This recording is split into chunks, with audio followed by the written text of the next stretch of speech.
ಆಜಿ ಮಸಾಲ. ಎಂತ ಅಡಿಗೆಯ ರುಚಿಯಾಗೋ ರಹಸ್ಯವು 20 ರೂಪಾಯಿ. ರೇಣುಕಾಸ್ವಾಮಿ ಕೊಲೆ ಪ್ರಕರಣದಲ್ಲಿ ದರ್ಶನ್ಗೆ ಕಂಟಕ ಶುರುವಾಗಿದೆ. ಪ್ರಕರಣದ A14 ಆರೋಪಿ ಪ್ರದೋಷ್ನನ್ನ ಮಾಫಿ ಸಾಕ್ಷಿಯನ್ನಾಗಿ ಪರಿಗಣಿಸುವುದಕ್ಕೆ ಪ್ರಾಸಿಕ್ಯೂಷನ್ ಸಮ್ಮತಿ ಸೂಚಿಸಿದೆ.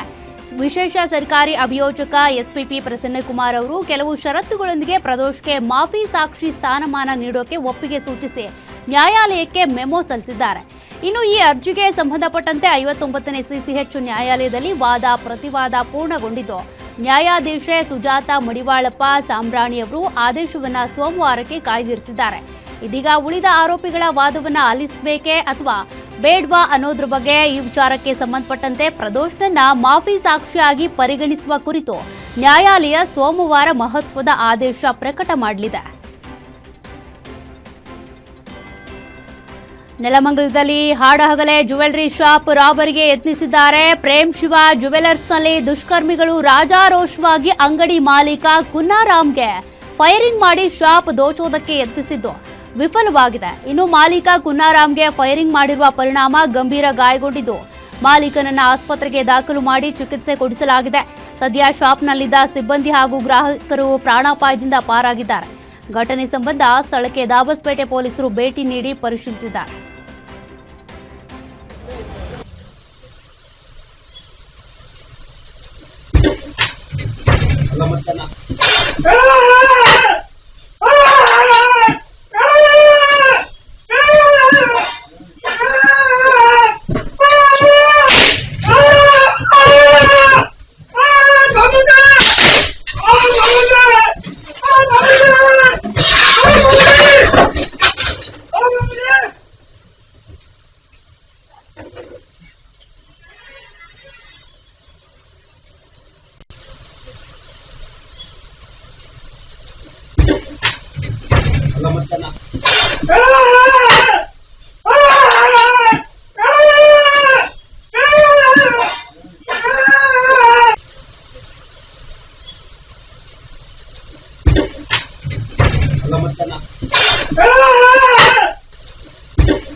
ಚಿತ್ರದುರ್ಗ ಜಿಲ್ಲೆಯ ಬಿಜಿಕೆರೆ ಮಾರುತಿ ಡಾಬಾದಲ್ಲಿ ಕಳ್ಳತನ ಮಾಡಿ ಎಸ್ಕೇಪ್ ಆಗಿದ್ದ 3 ಆರೋಪಿಗಳನ್ನು ಪೊಲೀಸರು ಬಂಧಿಸಿದ್ದಾರೆ. ಬಳ್ಳಾರಿ ಜಿಲ್ಲೆಯ ಸಂಡೂರು ಮೂಲದವರಾದ ಶಿವರಾಜ್, ರಾಮಚಂದ್ರ, ಯಾಂಕಪ್ಪ ಬಂಧಿತ ಆರೋಪಿಗಳಾಗಿದ್ದು ಇವರಿಂದ 1 ಲಕ್ಷ ನಗದು ವಶಕ್ಕೆ ಪಡೆದುಕೊಳ್ಳಲಾಗಿದೆ. ಇನ್ನು PSI ಮಹೇಶ್ ನೇತೃತ್ವದಲ್ಲಿ ಆರೋಪಿಗಳನ್ನು ಬಂಧಿಸುವಲ್ಲಿ ಯಶಸ್ವಿಯಾಗಿದ್ದಾರೆ. ಘಟನೆ ಸಂಬಂಧ ಮೊಳಕಾಲ್ಮೂರು ಠಾಣೆಯಲ್ಲಿ ಪ್ರಕರಣ ದಾಖಲಾಗಿದೆ.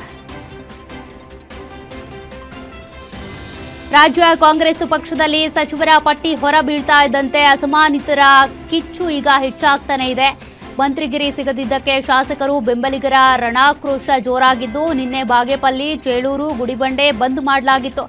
SN ನಾರಾಯಣಸ್ವಾಮಿ ಸಚಿವ ಸ್ಥಾನ ಮಿಸ್ ಆಗಿದ್ದಕ್ಕೆ ಕಾಂಗ್ರೆಸ್ ಮುಖಂಡರು ಮತ್ತು ಅಭಿಮಾನಿಗಳಿಂದ ಇವತ್ತು ಕೋಲಾರದ ಬಂಗಾರಪೇಟೆ ಕ್ಷೇತ್ರ ಬಂದ್ ಮಾಡಲಾಗಿತ್ತು. ಬಲಗೈ ಸಮುದಾಯಕ್ಕೆ ಕಾಂಗ್ರೆಸ್ ಹೈಕಮಾಂಡ್ ಅನ್ಯಾಯ ಮಾಡಿದೆ.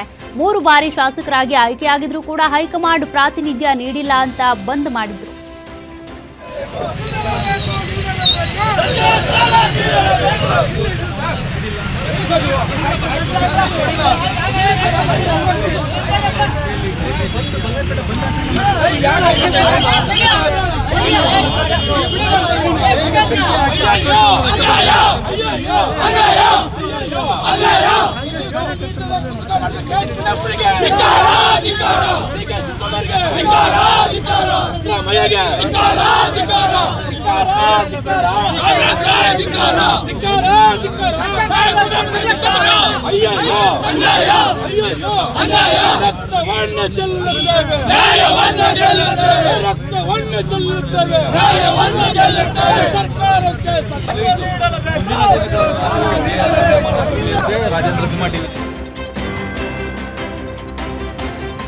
ಹಾವೇರಿಯಲ್ಲಿ ಕಾಂಗ್ರೆಸ್ ಕಾರ್ಯಕರ್ತರ ಅಸಮಾಧಾನ ಭುಗಿಲೆದ್ದಿದ್ದು ಹೈಕಮಾಂಡ್ ವಿರುದ್ಧ ಸಡ್ಡು ಹೊಡೆದು ಹೋರಾಟ ಮಾಡಿದ್ದಾರೆ. ಬ್ಯಾಡಗಿ ಶಾಸಕ ಬಸವರಾಜ ಶಿವಣ್ಣನವರ್ ಬೆಂಬಲಿಗರಿಂದ ಹಾವೇರಿಯ ಮುರುಘರಾಜೇಂದ್ರ ಮಠದಿಂದ ಮೈಲಾರ ಮಹದೇವಪ್ಪ ಸರ್ಕಲ್ವರೆಗೂ ಬೃಹತ್ ಪ್ರತಿಭಟನಾ ರ್ಯಾಲಿ ಮಾಡಿದ್ದಾರೆ.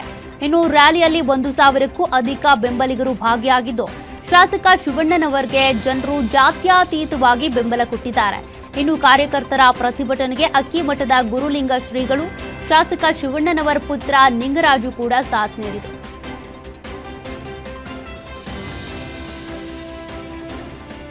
ಸಂಪುಟ ವಿಸ್ತರಣೆ ಬಳಿಕ ಕಾಂಗ್ರೆಸ್ ಪಕ್ಷದಲ್ಲಿ ಆಕ್ರೋಶ ಮತ್ತಷ್ಟು ಭುಗಿಲೆದ್ದಿದ್ದು ಸಚಿವ ಸ್ಥಾನ ಸಿಗದೇ ಇರುವುದಕ್ಕೆ ಬಿಆರ್ ಪಾಟೀಲ್ ಅಸಮಾಧಾನ ಹೊರಹಾಕಿದ್ದಾರೆ. ಕಲಬುರಗಿಯಲ್ಲಿ ಮಾತನಾಡಿದ ಅವರು, ನನಗೆ ಮಂತ್ರಿ ಸ್ಥಾನ ಸಿಗುವ ನಿರೀಕ್ಷೆ ಇತ್ತು, ಆದ್ರೆ ಕೊಟ್ಟಿಲ್ಲ. ನಾನು ಮಂತ್ರಿ ಸ್ಥಾನ ಬೇಕು ಅಂತ ಅರ್ಜಿ ಹಾಕಿಲ್ಲ, ನಿಮ್ಮಲ್ಲೇ ಅಡ್ಡಿ ಮಾಡ್ತಿದ್ದಾರೆ ಅಂತ ಸಿದ್ದರಾಮಯ್ಯ ಹೇಳಿದ್ರು. ವೋಟ್ ಚೋರಿ ಪ್ರಕರಣ ಬಯಲಿಗೆಳೆದು ದೊಡ್ಡ ಅಸ್ತ್ರ ಕೊಟ್ಟಿದ್ದೆ, ಅದರ ಪ್ರತಿಫಲದಿಂದಲೇ ಇಂದು ಮಂತ್ರಿ ಸ್ಥಾನ ಸಿಕ್ಕಿಲ್ಲ. ನಮ್ಮ ಕಾರ್ಯಕರ್ತರಿಗೆ ಸಹಜವಾಗಿಯೇ ನೋವಾಗಿದೆ ಅಂತ ಬಿಆರ್ ಪಾಟೀಲ್ ತೀವ್ರ ಅಸಮಾಧಾನ ಹೊರಹಾಕಿದ್ದಾರೆ.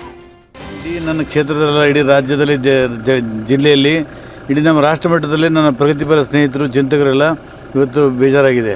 ಸ್ವಾಭಾವಿಕವಾಗಿ ನನ್ನ ಕಾರ್ಯಕರ್ತರಿಗೆ ಬೇಜಾರಾಗಿರ್ತದೆ. ಸುಳ್ಳು ಸುಳ್ಳು ಸುಳ್ಳು ಸುಳ್ಳು ಸುಳ್ಳು ನಾನು ಒಳಗಿದ್ದೇ ಹೋರಾಟ ಮಾಡ್ತೀನಿ. ನಾನೇನು ಅರ್ಜಿ ಹಾಕಿರಲಿಲ್ಲ ರೀ ಮಂತ್ರಿ ಮಾಡೋಕ್ಕೆ ಆಗ್ಬೇಕಂತೇಳಿ. ಸಿದ್ದರಾಮಯ್ಯನವರೇ 3 ಸಲ ಬಹಿರಂಗ ಸಭೆಯಲ್ಲಿ ಹೇಳಿದರು, 3 ಸಲ ನಾನು ಕರೆಸಿ ಮಾತಾಡಿದ್ರು ಮಾಡ್ತೀನಿ ಅಂತ. ಏನು ಮೇಲೆ ಕಟ್ಲೆ ಆಗಲ್ಲ, ಕೇಸ್ ಆಗಲಿ, ಈಗ ಮಾಡೋಕ್ಕಾಗಿಲ್ಲ. ನಾನು ಮುಂದೆ ಹೇಳ್ತೀನಿ ಅದಲ್ಲ. ಅಲ್ಲ, ತಪ್ಪಿಸುವಂಥ ಕೆಲಸ ಏನಾದರೂ ನಡೀತಾ ಇದೆಯಾ ಅಂತ ಜಿಲ್ಲೆ ಸಿದ್ದರಾಮಯ್ಯ ಹೇಳ್ತಾರೆ, ನಿನಗೆ ಅಡ್ಡಿ ಬರ್ತಾ ಇದ್ದಾರಪ್ಪ ಅಂತ ಹೇಳ್ತಾರೆ. ನನಗೆ ಮಂತ್ರಿ ಸ್ಥಾನ ಸಿಗುತ್ತೆ ಅನ್ನೋ ನಿರೀಕ್ಷೆ ಇತ್ತು, ಆದರೆ ಸಿಕ್ಕಿಲ್ಲ ಅಂತ ಶಾಸಕ ಶಿವಗಂಗಾ ಬಸವರಾಜ್ ಹೇಳಿಕೆ ಕೊಟ್ಟಿದ್ದಾರೆ. ದಾವಣಗೆರೆಯಲ್ಲಿ ಮಾತನಾಡಿದ ಅವರು, ಜಾತಿವಾರು ಆದ್ಯತೆ ನೀಡುವುದಕ್ಕೆ ಬಸವಂತಪ್ಪಗೆ ಮಂತ್ರಿ ಸ್ಥಾನ ಕೊಟ್ಟಿದ್ದಾರೆ. ಯಾರಿಗೂ ಬ್ಲ್ಯಾಕ್ ಮೇಲ್ ಮಾಡಿ ಮಲ್ಲಿಕಾರ್ಜುನ್ ಅವರು ಮಂತ್ರಿ ಸ್ಥಾನವನ್ನು ಪಡೆದಿಲ್ಲ. ನಮ್ಮ ಪಕ್ಷದಲ್ಲಿ ಯಾವ ಬ್ಲ್ಯಾಕ್ ಮೇಲ್ ಕೂಡ ನಡೆಯೋದಿಲ್ಲ. ಇನ್ನು ಸಚಿವ ಸ್ಥಾನ ಸಿಗದೇ ಇರೋದಕ್ಕೆ ನನಗೇನು ಬೇಸರ ಇಲ್ಲ. ನಾನು ಸಿಎಂ ಅವರ ಮನೆ ಮಗ ಇದ್ದಂತೆ, ಮುಂದೆ ಅವಕಾಶ ಸಿಗುತ್ತೆ ಅಂತ ಹೇಳಿದರು. ಅನುಕೂಲ ಅನಿಸುತ್ತೆ. ಈಗ ಸಿದ್ದರಾಮಯ್ಯ ಆಪ್ತರು, ಡಿ ಕೆ ಶಿವಕುಮಾರ್ ಆಪ್ತರು ಅಂತ ಇದರಲ್ಲಿ ಬರೋದಿಲ್ಲ. ಏನಾಗ್ತದೆ, ಪ್ರಾಂತ್ಯವಾರು ದಾವಣಗೆರೆ ಭಾಗಕ್ಕೆ ಕೊಡಬೇಕು. ನಮ್ಮ ಬಸವಂತಣ್ಣು ಕೊಟ್ಟರು, ಫಸ್ಟ್ ಟೈಮ್ ಕೊಟ್ಟರು. ಹಂಗಂತ ನಾನು ಸಿಟ್ಟಾಗಿ ಬರುತ್ತಾ? ಅಲ್ಲಿ ಜಾತಿವಾರು ಎಡಗೈ, ಒಂದು ಎಸ್ ಸಿ ಜನಾಂಗದ ಎಡಗೈಗೆ ಕೊಡೋ ಒಂದು ಅವಶ್ಯಕತೆ ಇತ್ತು. ನೋಡಿ, ಯಾವ ಬ್ಲಾಕ್ ಮೇಲೂ ನಡೆಯೋದಿಲ್ಲ. ತಾವು ನೋಡಿದ್ರಿ, ರಾಜೀನಾಮೆ ಕೊಡ್ತೀವಿ ಅಂದ ಶಾಸಕರೆಲ್ಲ ಎಲ್ಲಿದ್ದಾರೆ? ಈಗ ಎಲ್ಲ CM ಮನೆಯಲ್ಲಿದ್ದಾರೆ. ಹಾಗಾಗಿ ಅವು ಯಾವ ಬ್ಲಾಕ್ ಮೇಲ್ ನಡೆಯೋದಿಲ್ಲ. ಅದು ಆ್ಯಕ್ಚುಲಿ ಏನೋ ಕ್ಲರಿಕಲ್ ಮಿಸ್ಟೇಕ್ ಅಂತ ನಾವು ನೋಡಿದ್ವಿ. ಕ್ಲರಿಕಲ್ ಮಿಸ್ಟೇಕಿಂದ ಆಗಿರ್ಬೋದು ಅಂತ ನಾವು ತಿಳ್ಕೊಂಡಿದ್ವಿ. ಕಳೆದ 3 ವರ್ಷ 7 ಜನ ಲಿಂಗಾಯತರಿಗೆ ಕೊಟ್ಟಿದ್ರು. ಈ ಬಾರಿ 6 ಜನಕ್ಕೆ ಆಗಿತ್ತು. 7ನೇದು ಒಂದು ಫುಲ್ಫಿಲ್ ಮಾಡೋದಿತ್ತು. ಏನೋ ಕ್ಲರಿಕಲ್ ಮಿಸ್ಟೇಕು ಅಥವಾ ಏನೋ ಉದ್ದೇಶಕ್ಕಾಗಿದೆ ಗೊತ್ತಿಲ್ಲ. 7ನೇ ರಾಜ್ಯ ಕಾಂಗ್ರೆಸ್ ಪಕ್ಷದಲ್ಲಿ ಸಚಿವ ಸ್ಥಾನ ಸಿಗದೇ ಇರೋದಕ್ಕೆ ಶಾಸಕರು ಜೊತೆಗೆ ಮಾಜಿ ಸಚಿವರು ಕೂಡ ಅಸಮಾಧಾನವನ್ನು ವ್ಯಕ್ತಪಡಿಸುತ್ತಿದ್ದಾರೆ. ಈ ವಿಚಾರಕ್ಕೆ ಸಂಬಂಧಪಟ್ಟಂತೆ ಮಾಜಿ ಸಚಿವ ದಿನೇಶ್ ಗುಂಡೂರಾವ್ ಪ್ರತಿಕ್ರಿಯೆ ಕೊಟ್ಟಿದ್ದಾರೆ. ಬೆಂಗಳೂರಿನಲ್ಲಿ ಮಾತನಾಡಿದ ಅವರು, ಅಸಮಾಧಾನಿತರನ್ನ ನಾಯಕರು ಭೇಟಿ ಮಾಡ್ತಿದ್ದಾರೆ. ಇದೊಂದು ಒಳ್ಳೆ ಬೆಳವಣಿಗೆ. ಸಂಪುಟ ವಿಸ್ತರಣೆ ಎಲ್ಲವೂ ಮುಗಿದಿರುವಂತ ಅಧ್ಯಾಯ. ಶಾಸಕರಾಗಿ ಕ್ಷೇತ್ರದ ಅಭಿವೃದ್ಧಿಗಾಗಿ ಕೆಲಸ ಮಾಡ್ತೀನಿ. ಈಗಲೂ ಪಕ್ಷ ಕಟ್ಟೋ ಕೆಲಸದಲ್ಲಿ ಮುಂದೆ ಇರ್ತೀನಿ. ನಮ್ಮ ಸಮುದಾಯದವರು ಕೇಳಿದ್ರಲ್ಲಿ ತಪ್ಪೇನಿಲ್ಲ. ಅದ್ರ ಬಗ್ಗೆ ಮುಂದೆ ಪಕ್ಷ ತೀರ್ಮಾನ ಮಾಡುತ್ತೆ ಅಂತ ಹೇಳಿದರು.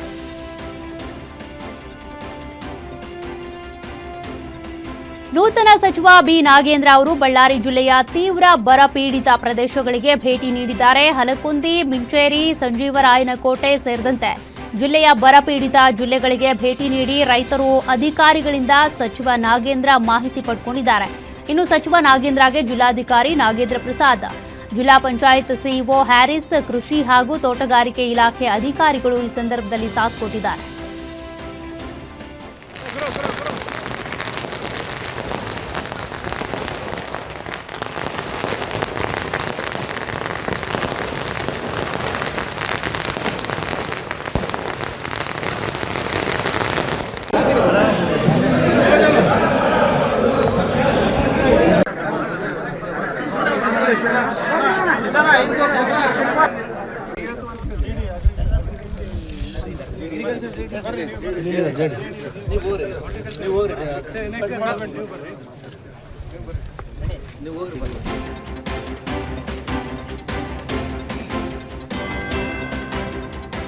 ಮಲಪ್ರಭಾ ನದಿಯಿಂದ ಎಡದಂಡೆ ಹಾಗೂ ಬಲದಂಡೆಗೆ ನೀರು ಹರಿಸುವಂತೆ ಒತ್ತಾಯಿಸಿ ಬೆಳಗಾವಿಯಲ್ಲಿ ನೂರಾರು ರೈತರು ಪ್ರತಿಭಟನೆ ಮಾಡಿದರು.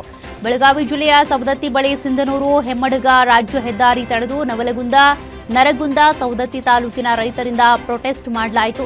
ಜಾನುವಾರುಗಳಿಗೆ ಕುಡಿಯೋದಕ್ಕೆ ನೀರು ಹರಿಸಬೇಕು. ಕಳೆದ 10 ದಿನಗಳ ಹಿಂದೆ 2 ಟಿಎಂಸಿ ನೀರು ಬಿಡುವುದಾಗಿ ಜಿಲ್ಲಾಧಿಕಾರಿಗಳು ಭರವಸೆ ಕೊಟ್ಟಿದ್ರು. ಆದರೆ ಭರವಸೆ ಈಡೇರಿಸಿಲ್ಲ ಅಂತ ಜಿಲ್ಲಾಧಿಕಾರಿಗಳ ವಿರುದ್ಧ ರೈತರು ಪ್ರತಿಭಟನೆ ಮಾಡಿ ಆಕ್ರೋಶ ವ್ಯಕ್ತಪಡಿಸಿದರು. ಶಿವಮೊಗ್ಗ ಜಿಲ್ಲೆಯಲ್ಲೂ ಸ್ಟಿಕ್ಕರ್ ವಾರ್ ಜೋರಾಗಿದ್ದು, ತೀರ್ಥಹಳ್ಳಿಯಲ್ಲಿ ಯುವ ಕಾಂಗ್ರೆಸ್ ಕಾರ್ಯಕರ್ತರು ಪ್ರತಿಭಟನೆ ಮಾಡಿದ್ದಾರೆ. ಬಿಜೆಪಿ ಹಾಕಿದ್ದ ಪ್ರಧಾನಿ ಮೋದಿ ಬ್ಯಾನರ್, ಪೋಸ್ಟರ್ಗಳ ಮೇಲೆ ಸ್ಟಿಕ್ಕರ್ ಅಂಟಿಸಿ ಪ್ರೊಟೆಸ್ಟ್ ಮಾಡಿದ್ರು. ಅಲ್ಲದೆ ವಿದ್ಯಾರ್ಥಿಗಳನ್ನ ಕೊಲ್ಲಿಸಿದ್ದು ಮೋದಿ, ದೆಹಲಿಯಲ್ಲಿ ಪ್ರತಿಭಟನಾ ನಿರತ ವಿದ್ಯಾರ್ಥಿಗಳ ಮೇಲೆ ಲಾಠಿ ಪ್ರಹಾರ ಖಂಡಿಸಿ ಮೋದಿಯೇ ಪೊಲೀಸರಿಂದ ಹೊಡೆಸಿದ್ದು ಅಂತೇಳಿ ಸ್ಟಿಕ್ಕರ್ ಅಂಟಿಸಿ ಪ್ರತಿಭಟನೆ ಮಾಡಿದ್ದಾರೆ. ಒಂದೇ ಮರಕ್ಕೆ 2 ಯುವತಿಯರು ಆತ್ಮಹತ್ಯೆ ಮಾಡಿಕೊಂಡಿರುವ ಘಟನೆ ಬೆಂಗಳೂರಿನ ಜಕ್ಕೂರು ಕೃಷ್ಣ ರೆಸ್ಟೋರೆಂಟ್ ಬಳಿ ನಡೆದಿದೆ. ನೇಪಾಳ ಮೂಲದ 22 ವರ್ಷದ ಸಿರ್ಜನಾ ಹಾಗೂ 23 ವರ್ಷದ ರಿತಾ ಸೂಸೈಡ್ ಮಾಡಿಕೊಂಡಿದ್ದಾರೆ. ಮೃತರ ಸಂಬಂಧಿಕರಿಗೆ ಪೊಲೀಸರು ಮಾಹಿತಿ ನೀಡಿದ್ದು, ಯುವತಿಯ ಆತ್ಮಹತ್ಯೆಗೆ ಇನ್ನೂ ಕೂಡ ಕಾರಣ ತಿಳಿದುಬಂದಿಲ್ಲ. ಘಟನೆ ಸಂಬಂಧ ಯಲಹಂಕ ಪೊಲೀಸ್ ಠಾಣೆಯಲ್ಲಿ ಪ್ರಕರಣ ದಾಖಲಾಗಿದೆ. ಬೆಂಗಳೂರಿನ ಯಲಹಂಕದಲ್ಲಿ 2 ಯುವತಿಯರು ಆತ್ಮಹತ್ಯೆ ಮಾಡಿಕೊಂಡಿರುವ 2 ಕಿಲೋಮೀಟರ್ ದೂರದಲ್ಲಿ ಮತ್ತೊಬ್ಬ ಯುವಕ ಆತ್ಮಹತ್ಯೆ ಮಾಡಿಕೊಂಡಿದ್ದಾನೆ. ಜಕ್ಕೂರಿನ ಶ್ರೀರಾಂಪುರ ಬಳಿ ಇರುವ ರೈಲ್ವೆ ಹಳಿಗೆ ತಲೆ ಕೊಟ್ಟು ವ್ಯಕ್ತಿ ಆತ್ಮಹತ್ಯೆ ಮಾಡಿಕೊಂಡಿರೋದು. ಘಟನೆ ಜಕ್ಕೂರು ಪೊಲೀಸ್ ಠಾಣಾ ವ್ಯಾಪ್ತಿಯಲ್ಲಿ ನಡೆದಿದೆ. ತುಮಕೂರಿನ ಪ್ರಿಯಕರನ ಜೊತೆ ಸೇರಿ ಪತಿಯನ್ನೇ ಕೊಂದಿದ್ದ ಪ್ರಕರಣಕ್ಕೆ ಸಂಬಂಧಪಟ್ಟಂತೆ ಕೊಲೆ ಆರೋಪಿ ರಾಜಾನಾಯ್ಕಗೆ ಜೀವಾವಧಿ ಶಿಕ್ಷೆ ವಿಧಿಸಲಾಗಿದೆ. ಪ್ರಿಯಕರ ರಾಜಾನಾಯ್ಕನ ಜೊತೆ ಸೇರಿ ಪತ್ನಿ ಸಾವಿತ್ರಿಬಾಯಿ ಗಂಡನನ್ನೇ ಕೊಂದು ಹೊಸ ಮನೆಯ ಅಡಿಪಾಯದಲ್ಲಿ ಹೂತಾಕಿದ್ರು. ನಿರ್ಮಾಣ ಹಂತದ ಮನೆಯ ಪಾಯದಡಿ ಶವ ಹಾಕಿ 30 ರಿಂದ 40 ಲೋಡ್ ಮಣ್ಣು ಹಾಕಿ ಮುಚ್ಚಿದ್ರು. ಬಳಿಕ ಪತಿ ಕಾಣೆಯಾಗಿದ್ದಾರೆ ಅಂತ ಪತ್ನಿ ಸಾವಿತ್ರಿಬಾಯಿ ನಂಬಿಸಿದ್ರು. ಇನ್ನು ಆಸ್ತಿ ವಿಚಾರಕ್ಕೆ ಸಹಿ ಹಾಕುವಾಗ ಸಾವಿತ್ರಿಬಾಯಿ ವಿಷಯ ಬಾಯ್ಬಿಟ್ಟಿದ್ದಾರೆ. ಬಳಿಕ ಪ್ರಕರಣ ಹಂತದಲ್ಲಿರುವಾಗ ಸಾವಿತ್ರಿಬಾಯಿ ಮೃತಪಟ್ಟಿದ್ರು. ಸದ್ಯ ಪ್ರಮುಖ ಆರೋಪಿ ರಾಜನಾಯ್ಕನಿಗೆ ಜೀವಾವಧಿ ಶಿಕ್ಷೆ ವಿಧಿಸಲಾಗಿದೆ. ಆಟ ಆಡ್ತಿದ್ದಾಗಲೇ ಬಾಲಕ ಕುಸಿದು ಬಿದ್ದು ಮೃತಪಟ್ಟಿರುವ ಘಟನೆ ಮಂಗಳೂರಿನ ಸೂರತ್ಕಲ್ ಬಳಿ ನಡೆದಿದೆ. ಗೆಳೆಯರೊಂದಿಗೆ ಸೇರಿ ವಾಲಿಬಾಲ್ ಆಟ ಆಡ್ತಿದ್ದ 15 ವರ್ಷದ ಲಿಖಿತ್ ಅಮೀನ್ ಕುಸಿದು ಬಿದ್ದು ಮೃತಪಟ್ಟಿದ್ದಾನೆ.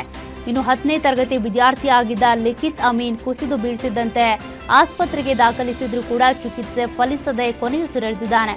ಇನ್ನು ಬಾಲಕ ಕುಸಿದು ಬಿದ್ದ ದೃಶ್ಯ ಸಿಸಿಟಿವಿಯಲ್ಲಿ ಸೆರೆಯಾಗಿದೆ.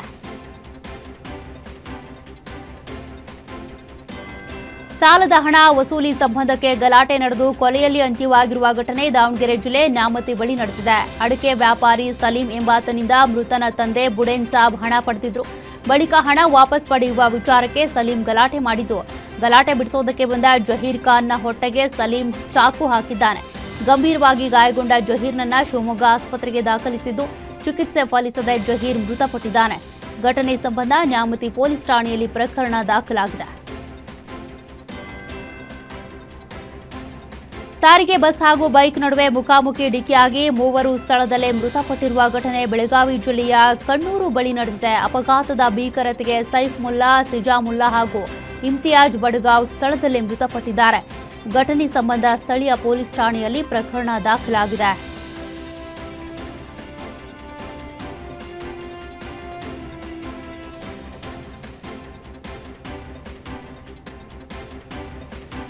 ಜನರಿಗೆ ಪ್ಯಾಕಿಂಗ್ ಹೆಸರಲ್ಲಿ ಕೋಟಿ ವಂಚನೆ ಮಾಡ್ತಾ ಇದ್ದ ದಂಪತಿಯನ್ನ ಅರೆಸ್ಟ್ ಮಾಡಲಾಗಿದೆ. ಕಿರಣ್ ಹಾಗೂ ಆರತಿ ವಂಚನೆ ಮಾಡ್ತಾ ಇದ್ದಂತ ದಂಪತಿ. ಕಾಳಿಕಾದೇವಿ ಎಂಟರ್ಪ್ರೈಸಸ್ ಎಂಬ ಕಂಪನಿ ನಡೆಸ್ತಾ ಇದ್ದ ದಂಪತಿ ಊದ್ಬತ್ತಿ, ಮೇಣದಬತ್ತಿ, ಪೇಪರ್ ಪ್ಲೇಟ್ ಪ್ಯಾಕಿಂಗ್ ಹೆಸರಲ್ಲಿ ವಂಚನೆ ಮಾಡ್ತಾ ಇದ್ರು. ಚಿಕ್ಕಜಾಲ, ದೇವನಹಳ್ಳಿ, ದೊಡ್ಡಬಳ್ಳಾಪುರ, ಕೋಲಾರ ಭಾಗಗಳಲ್ಲಿ ಬ್ರಾಂಚ್ಗಳನ್ನು ನಡೆಸ್ತಾ ಇದ್ರು. ಈ ದಂಪತಿ ಗ್ರಾಹಕರಿಂದ ಲಕ್ಷ ಹಣ ಹೂಡಿಕೆ ಮಾಡಿಸಿಕೊಂಡು ಕೆಲ ತಿಂಗಳುಗಳ ನಂತರ ಲಾಭ ಕೊಡೋದಕ್ಕೆ ಹಿಂದೇಟು ಹಾಕ್ತಾ ಇದ್ರು.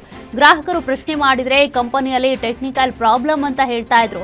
ಕೆಲ ಗ್ರಾಹಕರು ಮೋಸದ ಜಾಲ ಗೊತ್ತಾಗಿ ವಿವಿಧ ಪೊಲೀಸ್ ಠಾಣೆಗಳಲ್ಲಿ ದೂರು ನೀಡಿದ್ರು.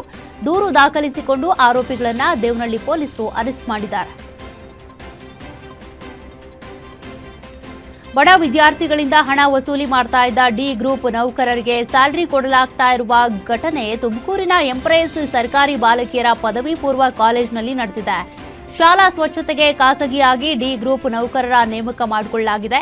ಡಿ ಗ್ರೂಪ್ ನೌಕರರಿಗೆ ಸಂಬಳ ನೀಡೋದಕ್ಕೆ ಬಡ ವಿದ್ಯಾರ್ಥಿನಿಯರಿಂದ ವಸೂಲಿ ಮಾಡಲಾಗ್ತಾ ಇದೆ.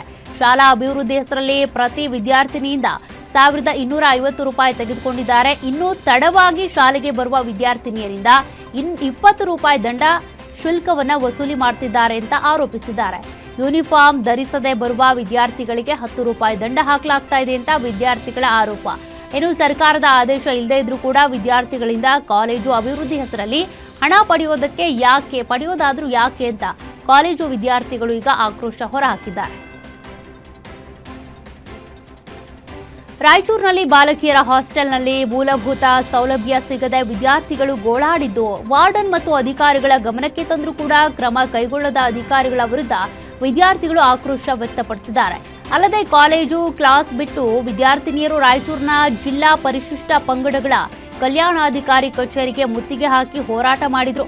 ಇನ್ನು ಹಾಸ್ಟೆಲ್ನ ಒಂದೊಂದು ಸಮಸ್ಯೆಗಳನ್ನು ಎಳೆಯಾಗಿ ಬಿಚ್ಚಿಟ್ಟ ವಿದ್ಯಾರ್ಥಿನಿಯರು ಸರಿಯಾಗಿ ಊಟ ಕೊಡಲ್ಲ, ಕೊಳೆತ ತರಕಾರಿ ಹಾಕಿ ಅಡುಗೆ ಮಾಡ್ತಾರೆ, ಹೆಣ್ಣು ಮಕ್ಕಳ ಸಮಸ್ಯೆಗಳು ಕೇಳೋರೇ ಇಲ್ಲದಂತಾಗಿದೆ ಅಂತ ಆಕ್ರೋಶ ಹೊರಹಾಕಿದರು.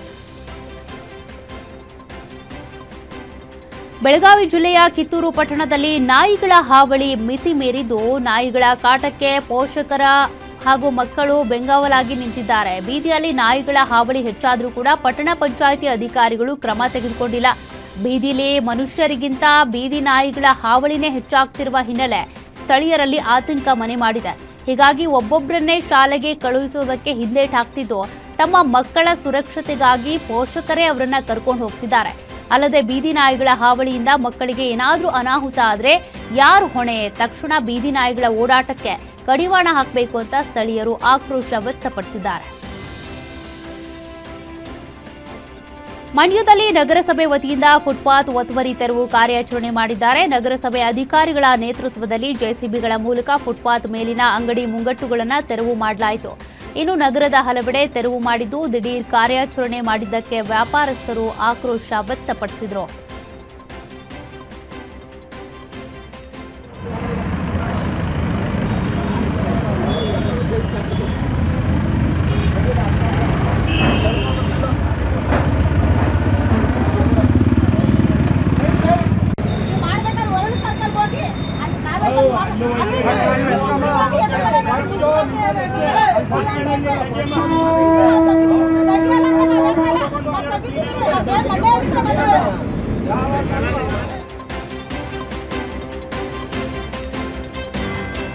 ಮಲೆನಾಡು ಚಿಕ್ಕಮಗಳೂರು ಜಿಲ್ಲೆಯಲ್ಲಿ ಪ್ರಾಣಿಗಳ ದಾಂಧಲೆ ಮುಂದುವರೆದಿದ್ದು ಜಿಲ್ಲೆಯ ಜನ್ನಾಪುರ ಶುಭನಗರದಲ್ಲಿ ಕಾಡಾನೆ ಹಾವಳಿ ಮುಂದುವರೆದಿದೆ. ಕಾಫಿ, ಅಡಕೆ, ಬಾಳೆ ಸೇರಿದಂತೆ ಲಕ್ಷಾಂತರ ರೂಪಾಯಿ ಮೌಲ್ಯದ ಬೆಳೆಯನ್ನ ಸಂಪೂರ್ಣ ನಾಶಪಡಿಸಿವೆ. ಬೆಳೆ ನಾಶದಿಂದ ಕಾಫಿ ಬೆಳೆಗಾರರು ಕಂಗಾಲಾಗಿದ್ದು ಕಾಡು ಪ್ರಾಣಿಗಳನ್ನ ನಿಯಂತ್ರಿಸುವಲ್ಲಿ ಅಧಿಕಾರಿಗಳು ವಿಫಲರಾಗಿದ್ದಾರೆ ಅಂತ ಸ್ಥಳೀಯರು ಆಕ್ರೋಶ ಹೊರಹಾಕಿದ್ದಾರೆ. ಬನ್ನೇರುಘಟ್ಟ ಝೂನಲ್ಲಿ ಹಿಪ್ಪೋ ಒಂದು ಮರಿಗೆ ಜನ್ಮ ನೀಡಿತು. ಹೊಸ ಅತಿಥಿ ಆಗಮನದಿಂದ ಝೂನಲ್ಲಿ ಸಂಭ್ರಮ ಮನೆ ಮಾಡಿದೆ.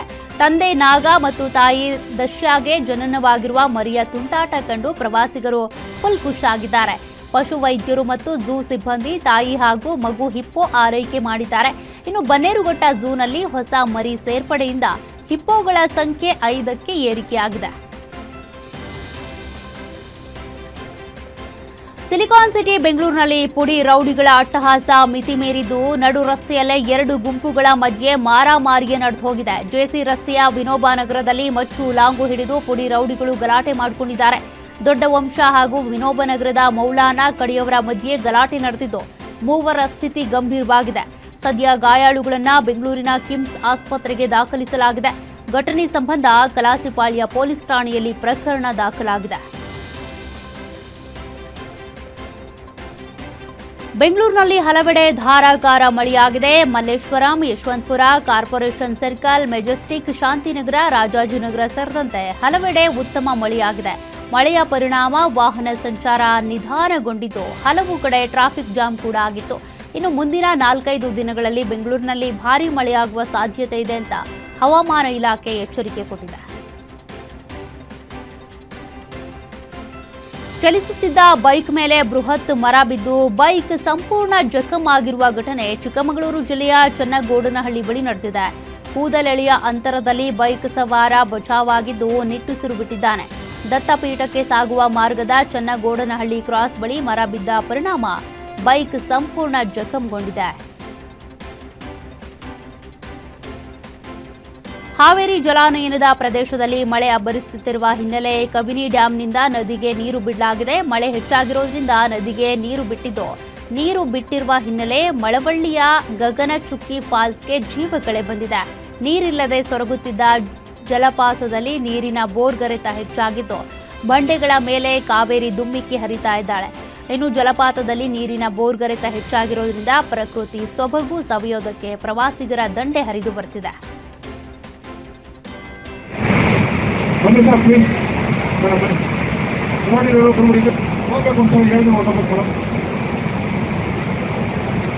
ಹಾಗೆ ಅಲ್ಲಿ ವೆಹಿಕಲ್ ಬರ್ತವೆ, ಸಿಎಂ ಕಾಣೆ ಬರುತ್ತೆ, ಸುಮಾರು ಒಂದು 60-70 ವೆಹಿಕಲ್ ಇರ್ತದೆ.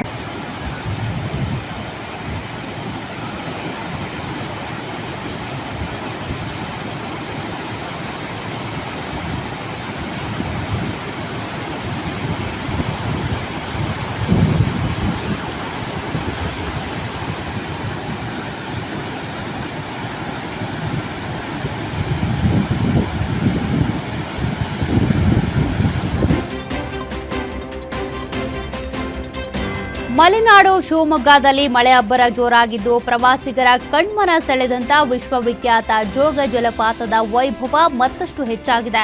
ಹಾಲ್ನೊರೆಯಂತೆ ದುಮ್ಮಿಕ್ಕುತ್ತಿರುವ ರಾಜಾ ರಾಣಿ ರೋರೋ ರಾಕೆಟ್ನ ಸೌಂದರ್ಯ ಕಣ್ತುಂಬಿಕೊಂಡು ಪ್ರವಾಸಿಗರು ಫಿದಾ ಆಗಿದ್ದಾರೆ. ಮೈದುಂಬಿ ದುಮ್ಮಿಕ್ಕುತ್ತಿರುವ ಜಲಧಾರಿಯ ರಮಣೀಯ ದೃಶ್ಯ ನೋಡೋದಕ್ಕೆ ರಾಜ್ಯದಾದ್ಯಂತ ಪ್ರವಾಸಿಗರು ಕಿಕ್ಕಿರಿದು ಬರ್ತಿದ್ದಾರೆ.